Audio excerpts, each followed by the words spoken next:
పాసమైలారంలోని సిగాచి పరిశ్రమలో జరిగిన ప్రమాదంలో మృతుల సంఖ్య 16కు పెరిగింది.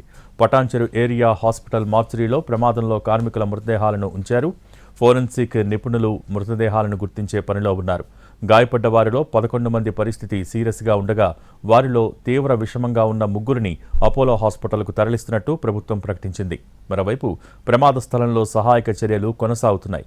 ఉదయం సిగాచి పరిశ్రమలో 163 మంది కార్మికులు డ్యూటీకి వచ్చినట్టు గుర్తించారు.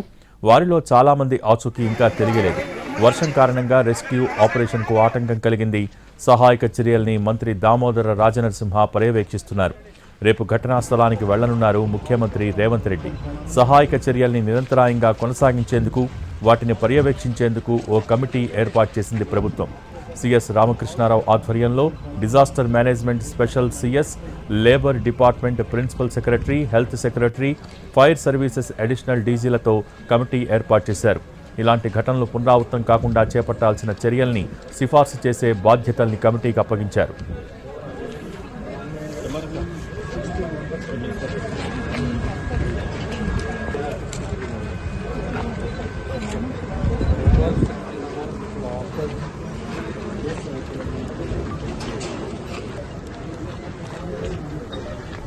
పాసమైలారంలోని సిగాచి పరిశ్రమలో జరిగిన ప్రమాదంలో మృతుల సంఖ్య 16కు పెరిగింది. పటాన్చెరు ఏరియా హాస్పిటల్ మార్చురీలో ఈ ప్రమాదంలో కార్మికుల మృతదేహాలను ఉంచారు. ఫోరెన్సిక్ నిపుణులు మృతదేహాలను గుర్తించే పనిలో ఉన్నారు.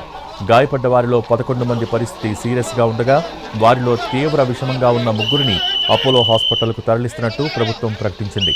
మరోవైపు ప్రమాద స్థలంలో సహాయక చర్యలు కొనసాగుతున్నాయి.